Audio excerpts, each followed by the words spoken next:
Hello and welcome back दोस्तों। आप लोगों का स्वागत है आपके इस चैनल पर डीकेएस खबरीलाल में, जिसका कि आप लोगों को बता चुका हूं मैं पहले भी कि एसएससी जेईई इन प्री की तैयारी को लेकर मैं बहुत ज़्यादा आप लोगों के लिए सीरियस हो चुका हूं। और आप लोग तैयारी को हल्के में ना लेना, क्योंकि एग्जाम क्लियर करना हर कोई के बस की बात नहीं होती है, क्योंकि पंखों से नहीं हौसलों से ही उड़ान होती है। तो चलिए इसी बात के साथ शुरू करते हैं हमारा थर्ड वीडियो, जो कि क्वेश्चन नंबर 41 से स्टार्ट है। Okay, now starting 41 number question. Which of the following theory is used in the design of the clutches when the friction lining get worn out?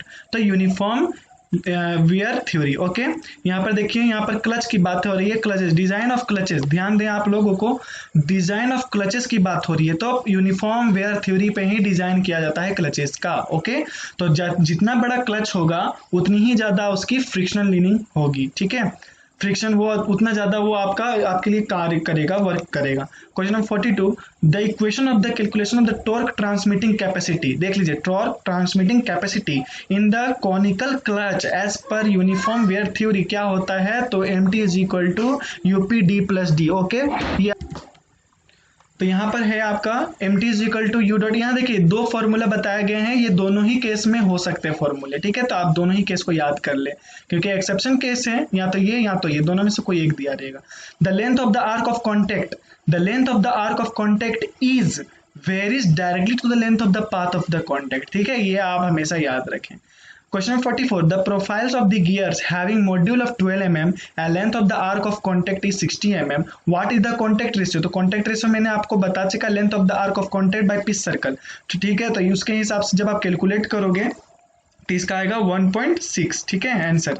Motion of the follower, अब देखिए यहाँ पर motion of the follower किस किस चीजों पर depend करता है? तो यूनिफॉर्म कैसा होता है, मतलब फॉलोअर का जो मोशन होता है वो कैसा होता है? तो आपने टर्म में पढ़ा होगा, यूनिफॉर्म वेलोसिटी का आपने पढ़ा होगा, उसको डिजाइन किया होगा ग्राफिक्स पेपर में। ठीक है, उसका सिंपल हार्मोनिक मोशन से किया होगा, यूनिफॉर्म एक्सेलरेशन से किया होगा। तो इन तीनों से होता है, इसके अलावा कोई और दिया रहे तो आपका वो नहीं होगा। ठीक है, तो ये तीनों में से कोई ऑप्शन आपका रहना चाहिए।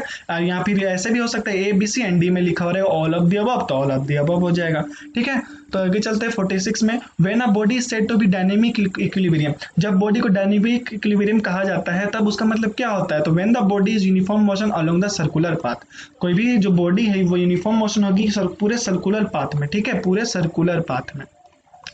Question 47, which of the following term can also be use to state the dynamic equilibrium? और कौन सा टर्म है जो डायनेमिक इक्विलिब्रियम को बताता है? तो काइनेटिक इक्विलिब्रियम है जो डायनेमिक इक्विलिब्रियम को बताता है। Question number 48, what is the direction of application of friction force with respect to the direction of motion? यहाँ मोशन में ये नहीं है, मोशन ऑफ एन ऑब्जेक्ट, तो अपोजिट जान सकते हो। फोर्स जो होता है वो फ्रिक्शन जो होता है हमेशा फोर्स के अपोजिट डायरेक्शन में लगता है। ठीक है, डायरेक्शन के अपोजिट में है। A simple mechanism consists of 11 simple revolute joints and 9 links. Which is the degree of freedom of the mechanism? तो आपको ये बता दूं कि ये एक फॉर्मूला है जो कि आपने टर्म में पढ़ा होगा, उसके हिसाब से F is equal to 3n-1-12-h होता है। ठीक है, where h is the higher pair, वो हायर पेयर होता है, तो यहाँ इसका आंसर हो जाएगा 2।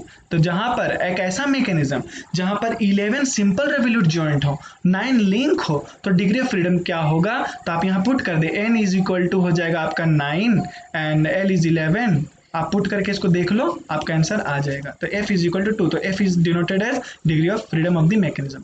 Consider the Grubler's criteria. अब देखिए, ये जो ग्रुबलर्स क्राइटेरिया लिखा हुआ है यही फॉर्मूला है आपका ये वाला। ओके, ग्रुबलर्स क्राइटेरिया जो लिखा हुआ है यही आपका फॉर्मूला है। तो आप इसको ध्यान से देखें कि ग्रुबलर्स क्राइटेरिया में क्या बताया गया है। तो F is equal to 3 into n-1-2l-h. What does I represent in the above equation? तो क्वेश्चन नंबर 50 देखिए, जस्ट इससे मिलता जुलता है, बस थोड़ा सा अंतर क्या कह दिया कि इसने पूछ दिया है कि जो L है, L क्या रिप्रेजेंट करता है? तो L is represent the number of the lower pair. L क्या रिप्रेजेंट करता है? Lower pair. ठीक है, आगे चलते हैं।